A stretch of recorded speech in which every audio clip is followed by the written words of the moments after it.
Welcome to the Empowered Spirit Show. This is your host, Terry Ann Hyman. I'll explore the connection to the human spirit in a way that helps to navigate your life, including crisis. I am passionate about helping you to open up to your intuition and the metaphysical world of spirit to find your confidence in your own inner guidance. Take a pause, be inspired, learn ways to show up focused, centered, and more dynamic in your everyday life.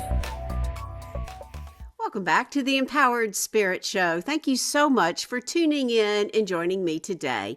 This episode is being sponsored by Ritual and Shelter. Are you looking for a magical place to shop and hold space? Check out Ritual and Shelter online or in Homewood, Alabama. Browse through their bookshelves covering topics such as energy healing, crystal healing, Reiki, chakras, auras, the Akashic Records, shadow work, astrology, and earth-based healing. You can also find herbal teas and tinctures alongside their crystals and oils to help establish a mindful mindset and fluid ambience before meditation, ritual work, and reflection. Ritual and Shelter is dedicated to providing one-on-one, in-depth conversations with customers to help them find the most efficient healing methods and resources that match their unique interest and energy. They offer tarot sessions, Reiki, sound bowl, and crystal healing, and now they are offering witch consultations. Visit ritualshelter.com to book an appointment and bring peace back to the body, mind, and spirit. You can also find them on Instagram at Ritual Shelter Shop, as well as Pinterest at Ritual Plus Shelter.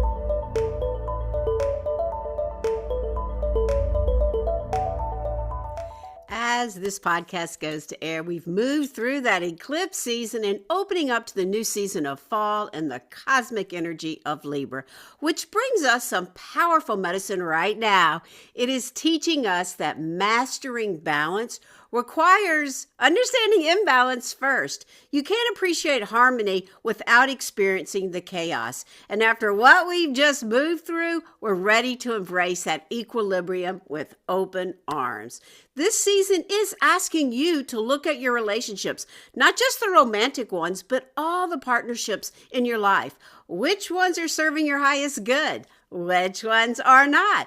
Which ones need a little adjustment along the way? Libra reminds us that not all relationships are created equal, and that's okay. Some people are here to be mirrors, reflecting back what we need to see, our strengths and our shadows, and others are here for a reason, a season, or perhaps a lifetime, or many lifetimes.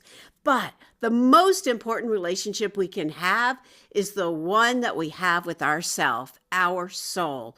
It is those unseen realms that shape our lives. So important to understand how we can go within, recognize whatever patterns we're caught in, and recognize that we can open up and trust that inner guidance to guide us through with a greater sense of who we truly are.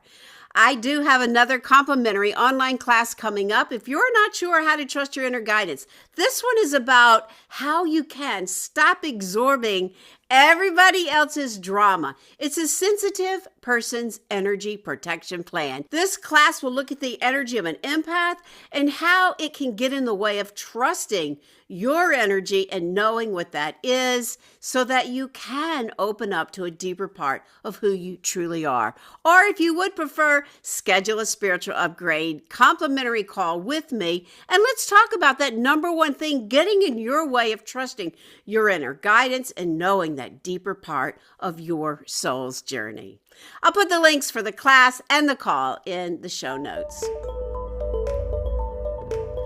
In today's episode, we're going to go deep into those unseen realms. I have two incredible guests with us today who are masters of this very exploration, Norma J. Burton and Nisha Burton. Their new book, Navigating Liminal Realms, Psycho-Navigation Skills for Lucid Dreaming, Trance Journeys, and Altered States, guide us through the inner landscapes, the dream time, and the liminal spaces where so much of our personal growth and understanding takes place.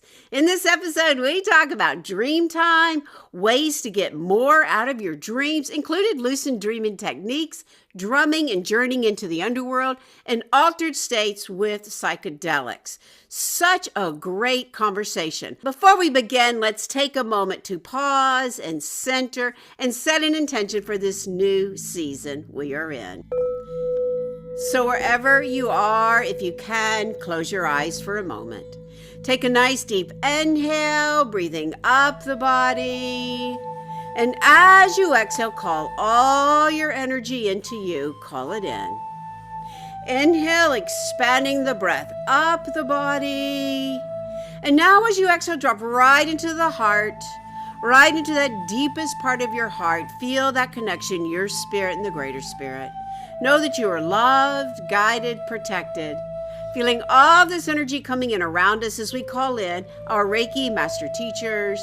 We call in the angels to open our heart with joy and love. Calling in the crystal beings for amusement, magnification. Calling in the higher self to help you understand this path, this journey, and the energy of this new season. Taking another deep inhale and exhale as we honor this new season of fall. Where I am, we find this in the direction of the west where the sun sets every day. Where we begin to notice those cycles of life. And we harvest our work and offer that gratitude for all that we've done this year.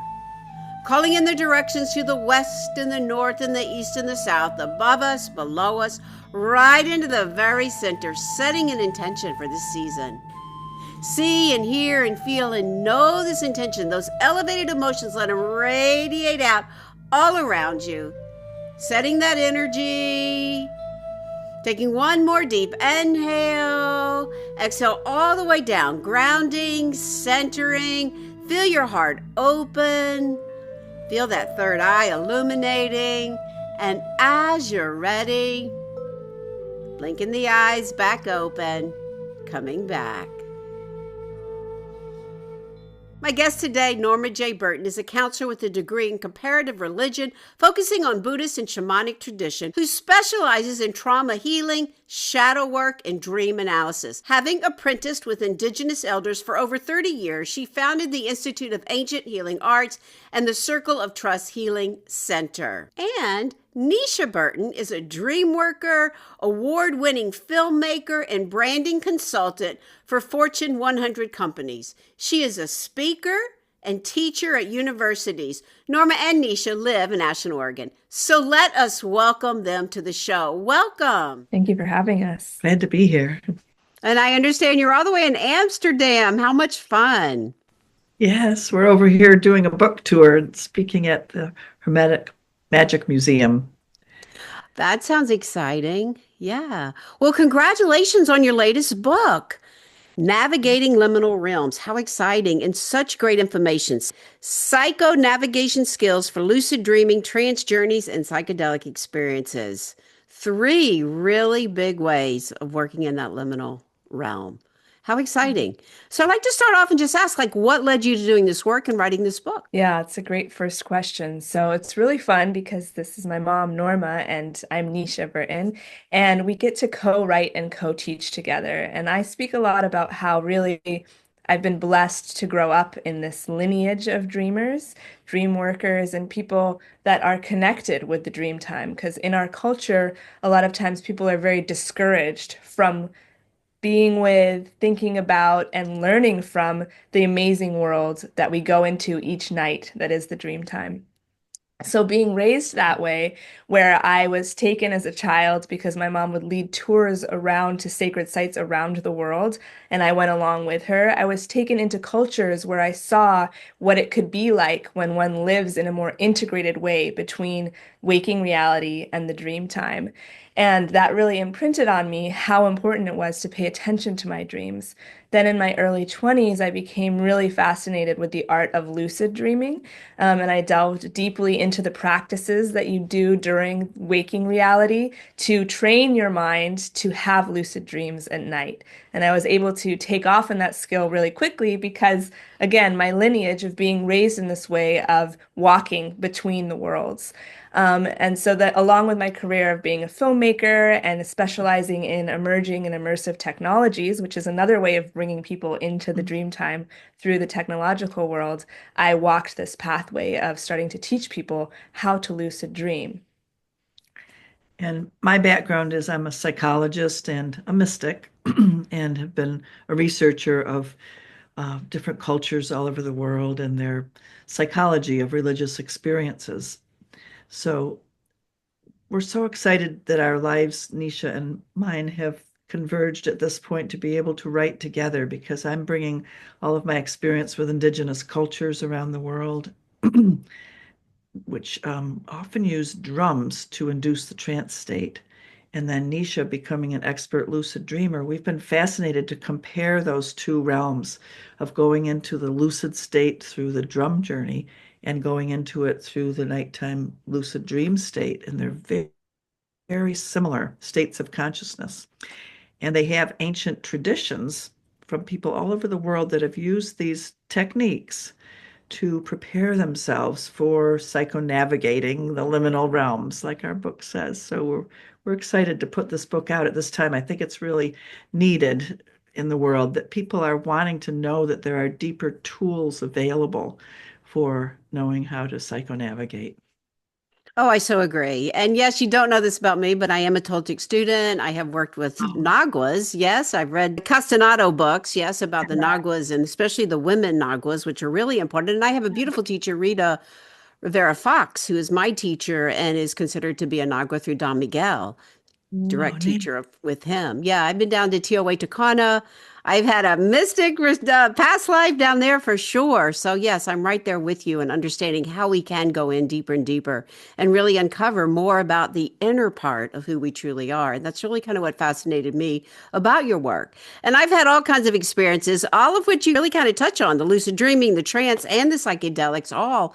But I love the ability that you have brought forward that we can do this within our own selves and learn these skills. It doesn't always have to be that we have to go out there and search for the psychedelics. It is a part of it. I do think they're a little overused right now, although I do think the exploration and the opening up is important, but with ceremony is kind of how I look at it. Yeah. So Yeah. as we go to kind of open up the conversation, talking a little bit about the whole navigating the liminal reels, what is even the term psycho navigation? What does that mean and where does that come from? Right? It's not a very familiar term that we hear, but it's becoming more popular because you can hear in the word itself, psycho navigation, your psyche, navigating your psyche, understanding how to go into the inner worlds and really be more adept at understanding where you are and how to move in those spaces. And like you were just talking about, a lot of people are going into their psyches right now through psychedelics and working with plant medicines to have these altered experiences and expansive experiences. However, not many people have been trained in the art of how to skillfully navigate in those realms. And so we've seen that quite a few people are starting to realize, one, the importance of that, but also becoming a little bit more fragmented when they're looking for healing because they're encountering traumas that live in our psyches and that live in themselves, but not knowing how to deal with and work with those and how to get the gifts out of the shadows that present themselves oftentimes when you do engage with psychedelics. So a lot of this book and the trainings that we're presenting are about how really in cultures all around the world, like my mom was saying, there were precursors that people would do leading up to a psychedelic experience. And the main ones of those are working with the dream time and then going into the trance state through the drum, through the means that are not external, like you were saying, but are internal and going at one's own pacing. And so then you learn your inner terrain and know how to navigate it when you go into a much more expansive and intense state of psychedelics. There are pathways within us that we have to learn. There are our own inner maps.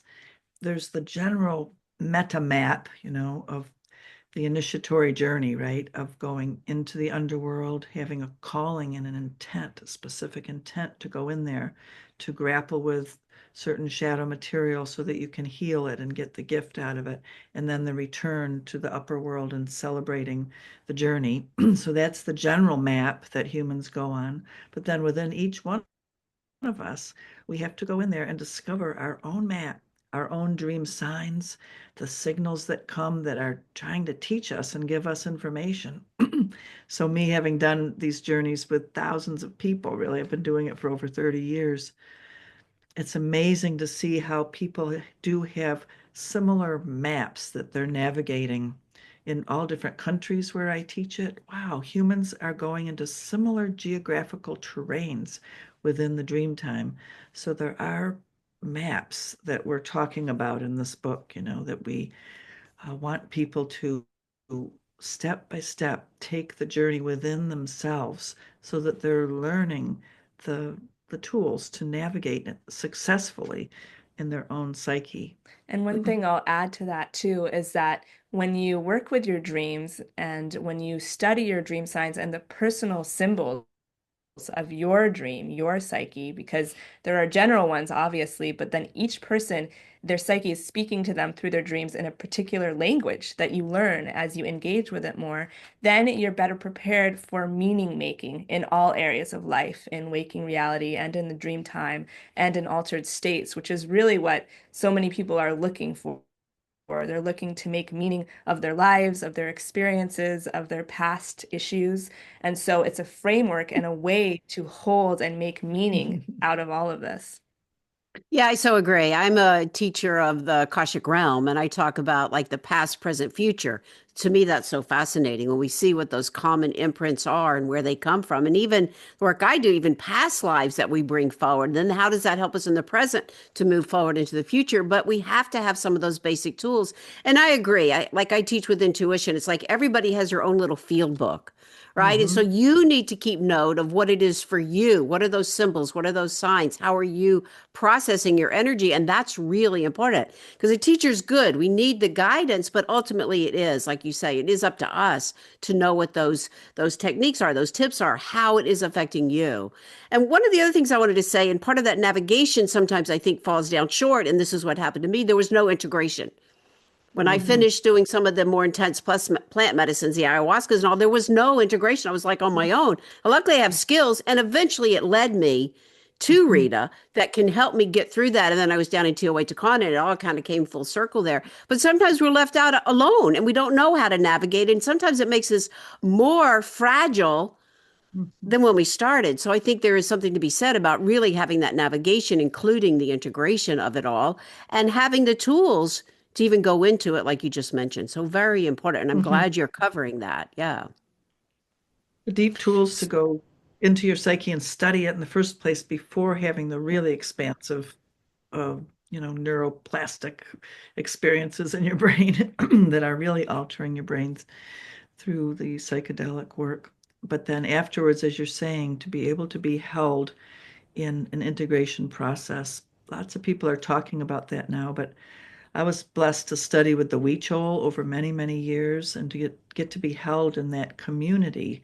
And I think people are longing for that kind of dream honoring community, right? That we can Yeah. be with other humans and talk deeply every day about our dream time and about the deeper parts of our shadow work and uh, in a community setting. So we've been doing that for years, meeting in groups of people, and it's such a deep and rich way to communicate. And we do that, online and in person. So forming that community is a big part of what we do. Yeah.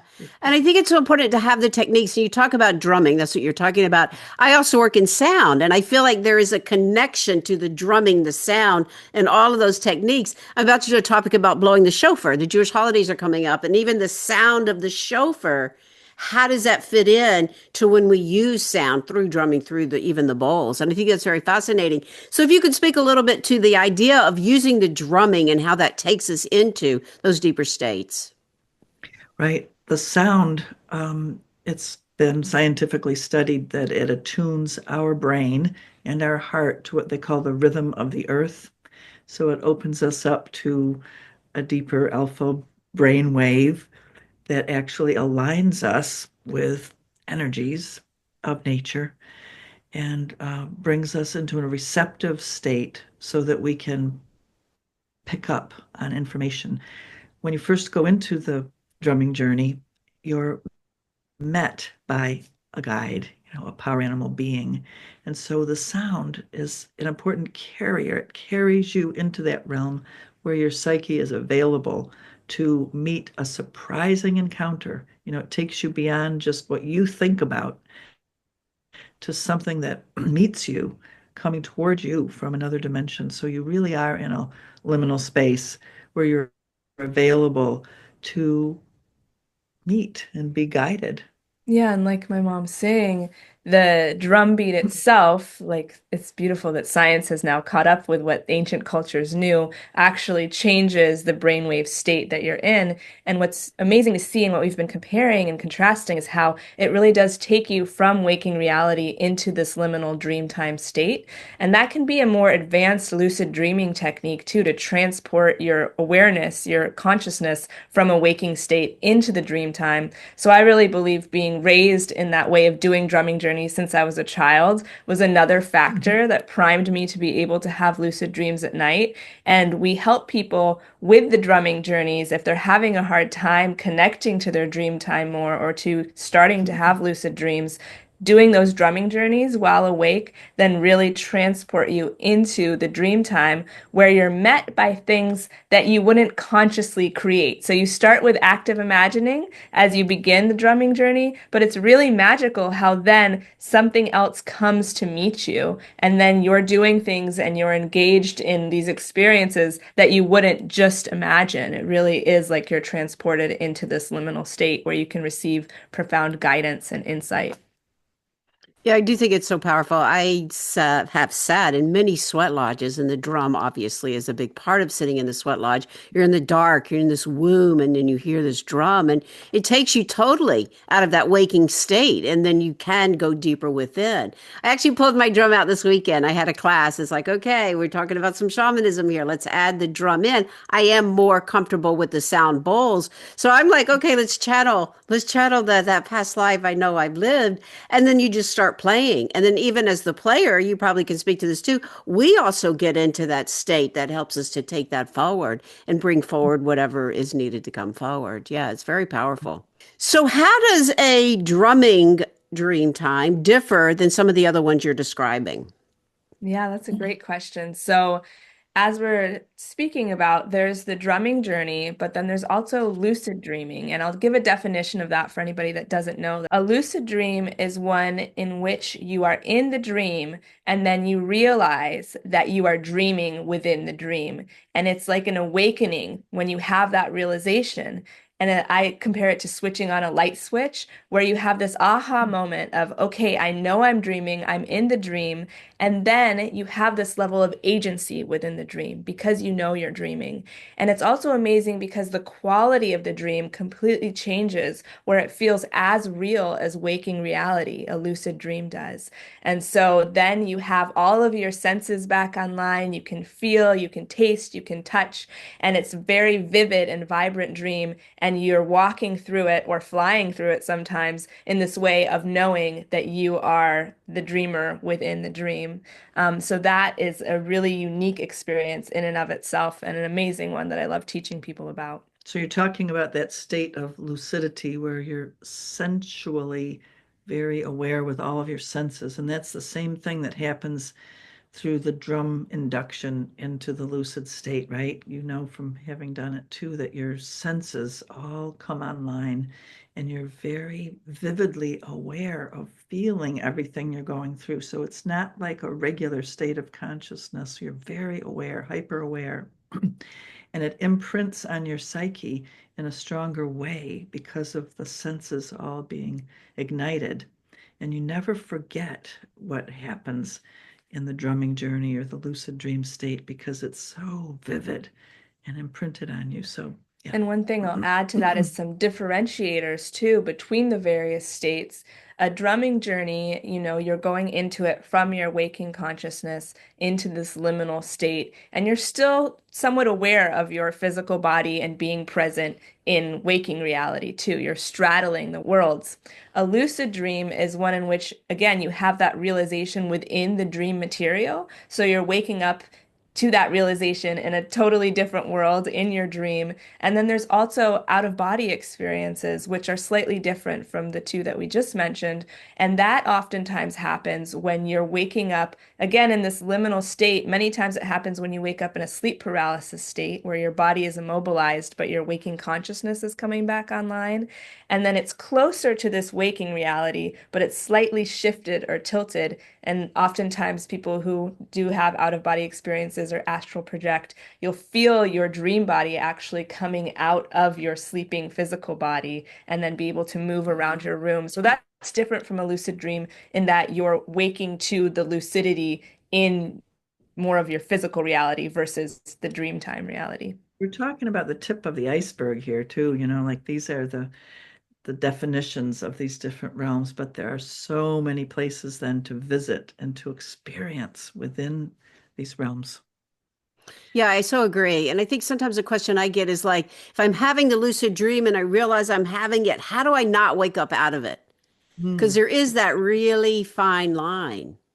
There is, yes. And it's for a lot of beginning lucid dreamers or even experienced lucid dreamers, that's one of the biggest pain points is that you get so excited that you realize you're in a dream, you become lucid, and then you immediately wake yourself up. So some techniques that I share for staying in the lucid dream are to immerse yourself in the dream material by having a single pointed focus at something in the space or at the floor. You pick an object and then you focus on it really intently because when you engage with the dream time within REM sleep, that helps you to stay in it. And sometimes when people have nightmares, they like want to escape the nightmare, but they're actually paying a lot of attention to, say, the monster in front of them. So that's keeping them in the nightmare longer because they're engaging with it. So if you want to disengage with the dream, you pull your attention away, you close your eyes, you focus back inward. So it's kind of like a car and pressing the gas pedal and releasing it, where if you want to stay in the lucid dream, you calm yourself down. You say, okay, I'm excited, but I'm not going to just jump myself out of this dream. And then you engage with the dream material and focus on a single pointed object within the dream. Talk about spinning too. And yeah, that's the other technique that you can use, which is really amazing. And the science behind it is really cool. Stephen LaBerge is a scientist and author that I have loved to study who teaches a lot about lucid dreaming. And he studied into this. It has to do with your inner ear, and the balancing mechanisms in your inner ear also relate to REM sleep. And so if in a lucid dream you spin in a circle, it turns on that balancing mechanism and makes the REM sleep be heavier and continue on. And so you do this trick of spinning yourself in your dream when you're lucid to reestablish the dream around you when it's fading away. Oh, I haven't heard that. I really love that. That's a great suggestion. I know recently I had a dream and my very first spiritual teacher, who's no longer in body, she was in there. And it was so real. And it was like the one of the places I remember us being together and I was coming to ask her. And then I realized I was in the dream, but I went over there, but I wanted to be there and I went over there and it was that. And so that would have been fun to have that technique. So what a great one to share in the book for us to help us go deeper and deeper because I think it's so important in our dream time. I mean, even in some of the Toltec dream time we do, whereas like we're like, I know I've got a big transition, I'm going to be moving. And so it's like even just kind of projecting some of that energy without having the result, but okay, this is what I see. Where am I going? Where am I dreaming towards? And that could be very, very valuable information as well. Right. Lots of times when I really need guidance, I will do a drumming journey. I always get such good guidance. And it comes in symbolic form. But you're talking about getting ready to move. One time I was living in New Mexico in Santa Fe, and I wanted to move from there. I'd been there 7 years. So I did a drumming journey. And just briefly, it showed me this hand, a giant hand, like hand of God, picking me up like a kernel of corn and pushing me down in the earth there at a certain area that I knew. And it pushed me down and said, no, you're not to leave yet. I'm planting you here, and these will be your dancing fields. So it was very clear guidance that I wasn't to move. And sure enough, after that, my whole work opened up working with horses right in those fields that I saw in the dream. And I rode a horse named Dancer. So those fields really became my dancing fields. I could not have known that at the time, but it's so amazing how, right, we can get clear guidance from going into the altered state. Yeah, I so agree. That's so awesome. I love Santa Fe, by the way. I'm actually moving to San Diego, and I Oh, think it was nice. right at the beginning of summer. I was at an event I was speaking at, and one of the circles I attended was with the shaman, and we did some dream time. And it was about me. I did mine about visioning, and I can't give you the answers, but I can still see the energy. Like, and so that's kind of what I'm going to be following. And so I can continue, and I do continue to just kind of go into that dream time. And I think it's very valuable. Again, I'm not having a final, I'm going to go right here and do right this, but I'm letting it unfold. And there is a sense of my spirit kind of guiding me, which I think is really very amazing that we can do that. So that's Mhm. part of drumming time. That's part of astral travel, dreaming time as well as we go into our dreams. And then we have the psychedelic experiences that you talk about. How does that differ? The psychedelic experience, of course, is you're relating with a third consciousness. So we talk about let's practice with two consciousnesses, your own and your inner guidance system. The powerful relationship with the power animal is a relationship with another being. And it needs to grow and learn from that being and turn into a very intimate relationship. That's what we call in the book the I thou relationship, which comes from Martin Buber's work. And that's a very important relationship to get to know and establish before you take on the third relationship. So that's what the ancient teachings were helping people to do to establish this inner guidance system within. Then the plant medicine is always a consciousness that you're encountering that is its own personality. And each different plant medicine has a different personality. So you get to know the personality of that plant medicine and honor it, but you have to know how to submit to it and honor it and be guided by that third uh, personality.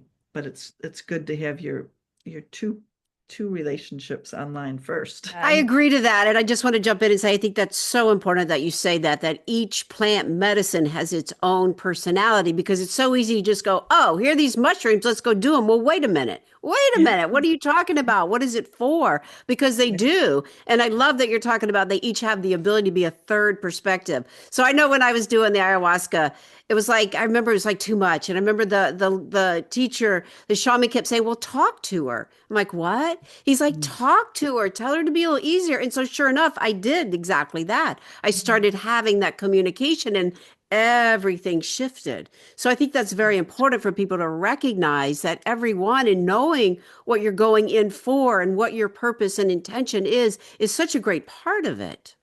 Yes. yeah. Yeah, we talk a lot about how, just like you're saying, it's kind of like getting on a roller coaster ride when you take a plant medicine. And you're on that ride once you've done it. And so it's gonna take as long as it takes, and it's gonna take you where it's going to take you. And so that's why the practices of dream work and drumming journeys, you're going more at your own inner pacing and you're learning things in that gentler pacing so that when you then do integrate with that third consciousness and get on that roller coaster ride, you know how to safely be in it and to ride around. And in our book too, we say that there's three key elements to psychonavigation, and especially if you're wanting to do psychedelic journeys, which are the map, the guide, and the clear intent. And so that those three pieces, we've talked about the maps a lot, learning the inner maps, the guide, finding a trustworthy guide to work with, especially if you're doing psychedelics, really knowing that they're going to be able to hold space for you in a good way. And then the clear intent for dreaming, for drumming journeys, and for psychedelics is so important because that's really what drives the progress and drives the overall journey that you're going on, is what you're intending to do and why are you going into your psyche in that particular way? What gifts are you seeking, and what are you willing to encounter in your inner worlds in order to retrieve those gifts? Very important. So Yeah. important. Thank you for being so clear. Because I've heard people go, oh, I want to go try it. Well, what is your intention? I don't know. And that could like open up a whole can of worms, right? Like, oh my gosh, no, I think we need to be more focused. So I appreciate that you're saying that. I really do. And I think it's so important. And let's talk about your book. How did you outline it all? Give us some ideas of like how you wrote it, how you chaptered it, examples. Absolutely. So I'll start off and then you can jump in too. It was really fun, like you're hearing, to weave our two areas of expertise together, and it's divided into sections. So it begins giving more of an outline of what psychonavigation is, the liminal realms, why it's important to understand and work with lineage and name the lineage that you're learning from and that you are pulling on, and how that can get lost a lot in our modern world. And then we miss the energy transmission that comes from naming and being able to trace back lineages of knowledge and wisdom. Then we move into talking about lucid dreaming and the dream work and how that all helps you to navigate in the psyche. And we talk about drumming journeys and how, so there's sections, the drumming journey section, and about how to perform a drumming journey in the particular pathway that you take in and out of the underworld of your psyche when you go on a drumming journey. And then the last section is about psychedelics and how these teachings that have then been outlined relate to the use of psychedelics if you are doing it for yourself, or even if you're facilitating, how you need to know these things ahead of time. After working with the Huichol for many, many years, I was told by Guadalupe, my teacher, your medicine bag is complete. And she wanted me to carry forth the teachings, which she called the journey to completion. So I really took that on in a deep way as a calling for my life. And, and I came up with a codex, a map of how to teach the journey to completion. So we begin to outline that, the map that I teach, that I learned with the Huichol in this book. We're coming out with another book soon that will be sharing the whole map of the journey to completion, because that involves a very deep shadow work process that we'll be taking people into. But this book begins to show people that there is a map of consciousness that these ancient cultures were knowing and teaching us to walk upon. So that's a big part of this book too, is knowing that there's a map that It is helpful. It really is. It's very helpful. And the Huichol, that is down is native to Mexico. Right. Right. Have you been to Teotihuacan? I haven't been there, but I have been Yeah. to other sites I've been there. twice Wonderful. and I was almost going to go back, but I've got to get this move going. But yeah, that's been very fascinating and to learn So so much. I was down there the first time when it was Guadalupe's birthday, and that was exciting because there was fireworks everywhere. But to learn so much about that culture and to bring it in, and for me, even how even it all relates to everything I teach and I work with, there is those energies that kind of come through and kind of thread together, not only with like the lineage I carry, but then past life energy and then showing up and doing this work. I know many lifetimes I've traveled as a mystic. And it was like yeah. confirming that first trip. It was like, you've done this. You were here. This is where they brought you. And so when we can go into our own energy, and that was no drugs, that was no plant medicine. Let's say it that Right. way. That was just no plant medicine. That was just me working with the dreaming time. And to me, that was like a whole nother world opened up. And I have kind of had a little push away from the psychedelics, knowing that I can do this now on my own. Maybe I'll go back to it, but right now I really feel like I don't really have that need. I'd rather kind of go in and deepen those skills. In fact, as you're talking, I'm thinking I need to practice some of those sleep dreams, those lucid dream skills that you're talking about. I think that could be very helpful for me right now. So I think we can go into them in many ways, which is what your book is helping us to do.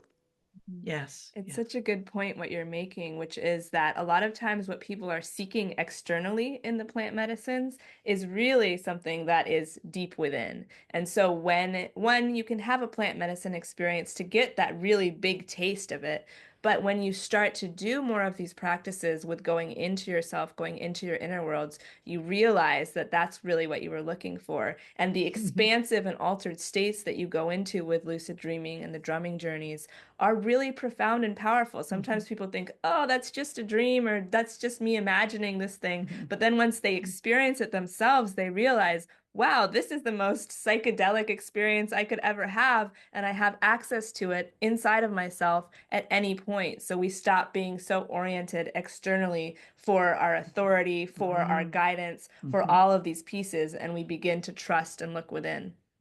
Yeah. That's exactly what happened with me in Teotihuacan because I had been searching. Now, I'd had a near-death experience, near-death-like, I would say, that really kind of splintered my soul. And then the world shut down, COVID and all that.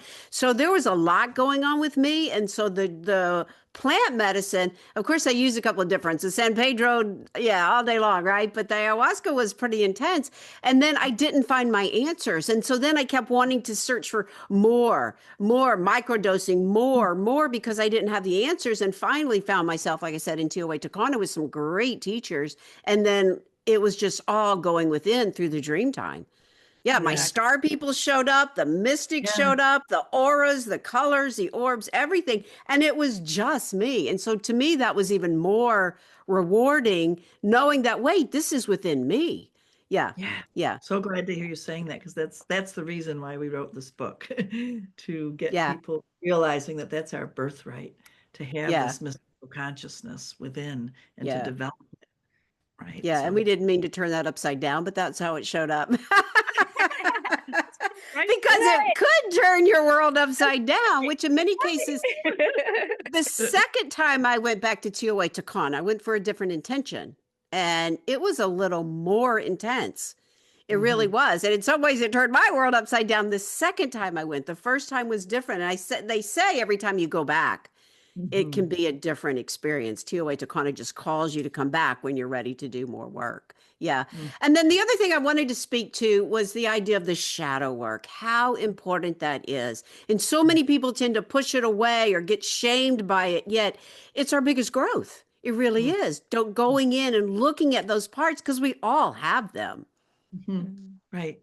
In fact, in the shamanic work, you're called, everyone must go down into the underworld first, down into the unconscious, because that's the place where we will encounter the shadow. The shadow is really the places that we've split because of trauma and where we've been mistreated or mistreated others, right? So it's about the misuse of power. So we've got to go down into the underworld to heal our misuse of power, so that we will be using power more and more impeccably. So the shadow work is really essential. You can't get away without it. You've got to do your own inner healing work of your trauma splits inside of your psyche so that you can become an impeccable worker with energy. And the lots of people bring up the shadow nowadays, but they don't really know what to do with it. So we're on a mission to teach people deeply, what do you do with it? I'm a Jungian psychologist and worked with the Huichol so deeply about the shadow work. So we have a particular way of working with the shadow that brings it all the way through, that teaches you how to really transmute these powers that have been misused into powers for good. We really need that in our world right now, because we see so much misuse of power all around us, right? And we've each got to learn our own inner messages about how power has been misused against us, so that we can transmute the power that we have to and use it for the good. And that will help on the meta level, for the whole world to be, we chose say, coming through to this journey to completion, that we are on uh, a micro path in our own lives that will affect the macro. And really, that's been so hopeful for me to envision the world that way, that we are on a journey to completion on planet Earth, and we're all a part of bringing it all the way through. Yeah, and in our book, so much of the underpinning of it really is the shadow work. And again, being raised in this lineage and system of the journey to completion that my mom taught me since I was a child, being able to work through my own inner journeys and shadows with that modality. Then within the dream time too, there's a lot of shadow work that can take place, especially with lucid dreaming and nightmares, and being able to encounter these nightmares, which often stem from past traumas or disturbances, from a really empowered, non-dualistic space where you're seeing the shadow projections and the shadow challenges that we all have, and being able to work through them in this really powerful way. Because again, with lucid dreaming, you know that you're in the dream. So you can be having a recurrent nightmarish situation show up, but then you have this realization, wait a minute, I'm not just going to fall into the trap of doing it like I always did it before. I'm going to take a more empowered stance, and I'm going to work with whatever this shadow, this nightmare is presenting me with, and really a brief Lucid dream examples. work. And it gives a sense of lucid dreaming too. So I would have a recurrent nightmare where there was somebody outside of my house trying to break in, and it was really scary. But then as I started lucid dreaming, I took that as a dream sign. And a dream sign is something that happens regularly within our dreams. And we begin to track to understand and see, okay, what is this thing that's taking place in my dream? So then I said, okay, next time that I have that dream sign show up of somebody trying to break into my home while I'm in a dream, I'm going to perform what is called a state check, which is an action that you take to verify whether or not you could be dreaming. So I was having the dream of somebody being outside of my house. I didn't know it was a dream at that point. I was really scared, but then I had the aha moment of, wait a minute, could this be a dream? Because this is something that happens in my dreams oftentimes. And I did the state check of looking at my hands and flipping them back and forth. And if you do that in waking reality, they'll stay the same, they'll stay as your hands. But when you do that in the dream time, they change. You get an extra finger, they might glow, they might turn into something entirely different. So I flipped my hands back and forth. Sure enough, I had an extra finger. And so I became lucid. I knew, okay, this is a dream. I for sure know it's a dream. And then in that empowered state, I smiled and I went to the door and I opened it. And I let this figure that was trying to break in before come to the door. And I said, I'm lucid. I know you can't hurt me. And all of a sudden, this man who was looking very intimidating and scary started smiling and laughing. And we both laughed together. And I invited him in and we flew around the house together. And that was a total transformation of that perpetual nightmare that I was having. And I didn't have that nightmare again after that. That's good. And the bigger message was? The bigger message was about, again, these like, I mean, there's so many layers to it. And within Jungian psychology, the house represents the psyche, the self, the body, right? And so about feeling this like intruding force, this energy outside of me that was trying to cross a boundary, that was trying to come in a way that was breaking in, right? But then with being able to gain that lucidity, gain back my power rather than just letting leaky forces come in, I could face it directly, saying no longer afraid of it and seeing it and then transforming that energy from a foe into an ally. And at that point saying, okay, now you're welcome in and I'll bring you in the front door rather than you having to break in from the side. And as her mother, I can attest that in ordinary life, then she became much stronger with her boundaries, and really I love that. shifted personality into having clear, strong boundaries. Yeah, what a great example, because there's so many things that we can have recurring nightmares over, so many traumas and stresses and all. And then when we can learn to work with them instead of against it, it is very empowering, as you've demonstrated. Yeah. Awesome. Right. So is there a particular audience for the book, or is this for everyone? Who would you hope to would be able to pick this up and work with it? I was just at the Psychedelic Sciences Conference in Denver, big conference, about 10,000 people. And at our Inner Traditions bookstore there, they said it was the most in-demand book. They had That's so many awesome. people asking about it, because I think that people who are wanting to facilitate psychedelic journeys or interested in that realize that they really need some training in these precursor methods to be able to understand psychonavigation much better before just venturing into those realms. And then also the integration of the shadow in and afterwards. So it's very popular with that audience.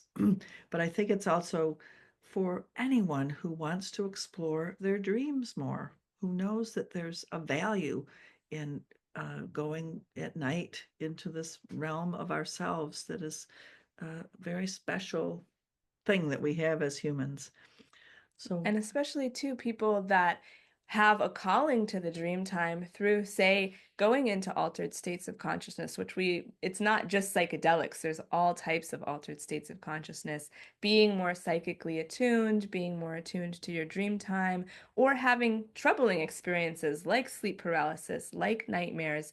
Really, that's a calling. All of those things are callings toward the dream time, whereas sometimes people can get scared away from the dream time because of those experiences. But this book really helps to, again, make sense and meaning out of those experiences and give this pathway, this foundation to know how to navigate them skillfully and carefully so you can come out feeling more empowered when you know how to work with those inner worlds. our society tends to want to speed things up all the time, like move quickly towards this, but the journey to completion and this methodology slows it all down, right? Like take time with each step. Like I usually take several weeks with people setting their intent.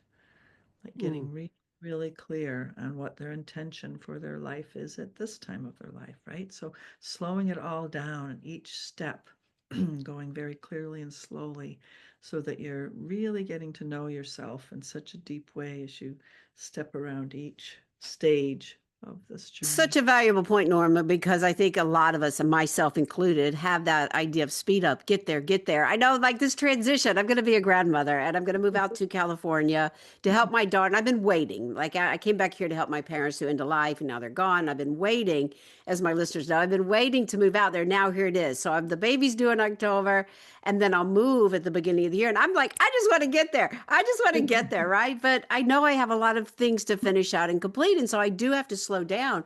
But I will say, to your point about sleeping, I actually never have had a trouble sleeping. I'll wake up in the middle of the night and I don't care. I can go back and run my energy and it's great. And I actually kind of like it when I get, oh, I get 2 more hours. Well, these last couple of weeks, probably this last month, and maybe it's the moon and this, the eclipses and all, I was not sleeping. I would fall asleep and then wake up, and it was almost like I was waking up out of a dream. And Mhm. so it almost started to get a little bit of that, like, oh, am I going to sleep tonight? Am I not? But I think using these techniques, even for me to go back and read them and look at them, that can help when we do have those kind of sleepless quote unquote nights, that can help Mhm. us to kind of use it in a better way than Yeah. me starting to go, oh, am I going to sleep tonight? I have gone back to sleep. I've gotten a couple of great night sleeps in a row lately, but there was that period of time that I was going through that. So I think we can learn to work with it, as you're Yes, that's saying. such a good point, because so many people do come to us saying that they are afraid to not sleep. They have trouble sleeping, and our book can actually really help people with that, because um, there's something in our past culture, even in England, that was called the second sleep. So humans haven't always just thought you had to sleep all through the night.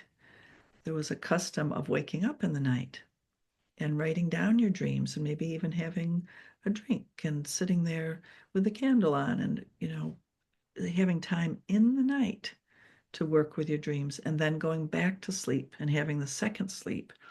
And the second sleep is known to have more frequent REM times within it.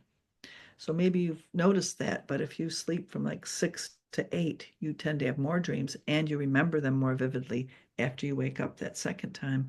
So, yeah, I think that we have, industrialized culture has set up this rhythm that might be false to what we really need. You've got to go to sleep, sleep all these hours, and then wake up and go to work early in the morning. And that might not be so good for us. Yeah, I agree. I know in my study of yoga, it was like get up at 4 a.m., do your sadhana, do your practice, right? And then if you need to go back into it, then, go back and meditate or go to sleep again. But I think that's very important, right? Right. And mine was Right. very disturbed. Like, I don't know what it was, but I would fall asleep and then wake up and I'd go, and like this happens often. It's only 12 o'clock. Like, are you kidding? Right. And Mhm. then the 12 o'clock sleep is a very different sleep for me. But I think I'm going to have to go back and read those Yeah. chapters that you offer. I think that would be very, very helpful. So, how exciting! There's so much more we could talk about. I'm sure daily exercises that you give, even misconceptions like we've been talking about, and just all the practices that you offer. I think it's really awesome that you've put Oh, this together. So, congratulations. And yeah, I can imagine even the words liminal, right? Like, oh, what does that mean? I think that's something to need. And I actually do some, I'm a midwife of the soul, and I do help in that end of life. And I've taken some classes working with plant medicine. I'm not so sure that's for me, but I did want to have that education about it. I think it's a very important aspect as well. So there's many ways we can work with this. But I think overall, your most important message about us understanding more of what we have within us and how valuable those deeper parts can be for us to learn and bring forward. So that's really, really awesome that you've brought this work forward. Where can we find your work? And are you teaching? I know you're traveling right now. What else is going on? Yes, there's so many ways, and it's so exciting right now how we're getting this work out into the world in a bigger way. So we have two books. We have the Navigating Liminal Realms, and we also have a book and oracle deck called Lucid Dreaming, Lucid Living, which teaches about how to have lucid dreams through the intuitive art of pulling cards, and you're led to your lessons through pulling the oracle cards. So those are both on our website, which is luciddreaminglucidliving.com. Also on there, you can find ways to connect with us. We have online courses, and we're launching many more about all of these teachings: lucid dreaming, drumming journeys, psychonavigation, working with plant medicines. So that's on our website, and more will be coming really soon. We have one course launched already called Purpose Mapping Through Lucid Dreaming, which helps to connect you with your deeper soul purpose through the dream time and dream work. And it's really powerful. Whether or not, you're on a career path that you like, it really can affirm what you're here to do in this lifetime. There's also our social media, which is the same name, Lucid Dreaming, Lucid Living. We have an Instagram where I share a lot of bite-sized tips and tricks and how to engage with all of these practices, a YouTube with more long-form content. We also have a TikTok. And so those are all great ways to continue to work with us and connect with us. And then feel free to also reach out to us through our website. And we always love answering questions, being in dialogue with people around these things and their Dreamtime experiences. That is awesome. I will put all the links in the show notes, and a shout out to Inner Traditions for bringing this forward for you guys. They are awesome. Yeah. Really Definitely. thankful they're publishing this book. Yes. And I thought of one more website that I definitely don't want to miss mentioning, which is for the deep journey to completion work and shadow work that my mom does, normaburton.com, to get in touch with her directly in order to start engaging in this powerful work. And then the journey to completion.com are both ways to really delve into that specific track of what we do. Very good. Very good. So as we go to close, I do like to come back and just ask the question and leave our listeners with an uplifting thought. And I do feel we have answered the question, but if you could, each of you, give us just an uplifting thought. How do you feel that working in the liminal realm can help to empower the spirit right now? So working in the liminal realm really empowers your spirit because it connects you with your inner guidance system, which leads you through life and helps you to know, again, not externalizing authority, but knowing what's right for you in any moment. And so by connecting to that inner guidance, the I-thou relationship, you are living your most empowered life possible. I think we're here as humans to connect with the spiritual realms. That's who we are, right? We are these amazing axis mundis between earth and the heavens. And so just getting too focused on ordinary reality and your daily work grind or taking care of all your duties is not living your full life. It's not living all of who you really are. And it's really time on planet Earth that we need to wake up to who we really are as these spiritual conduits. We have access to wisdom, like you're talking about the Akashic records. We have access to so much wisdom, right? So many beings want us humans to be our full potential selves so that we can live a healing life for ourselves and others and planet Earth. So it's really important that we spend more time in the liminal realms to wake up to all of who we are. I so agree. To wake up to who we are. I think it adds more amusement in a world right now where we need that. Right? Right. Yeah. It does really, make life. it's so much fun to venture into these liminal realms, and to meet with one another and talk about that with each other. Yeah, well, it's been great to definitely talk does. with you. Yeah. We have Thank so much you. in Thank common. you. Well, thank you for joining us today, and good luck with your work. All of it is very fascinating and very needed. Thank you to your spirit. Thank you so much for having us. Yes, it is really important that we spend more time in the liminal reels to wake up to all that we are. I think it adds more amusement in a world right now where we need it. It helps us to be more in tune with the purpose of our soul, to work out the struggles of our shadows, to course correct along the way. It does make life so much more fun when we can venture into these realms for the greater good of our soul's journey. Be sure to check out their work, and if you need help awakening to your own spiritual path, reach out and schedule a spiritual upgrade breakthrough call with me. Let's talk about your path and where you are right now. And be sure to check out my next online masterclass. All the links for Norma and Misha and these calls will be in the show notes. Thanks again for listening. I am your host, Terry Ann Hyman. To your spirit, namaste.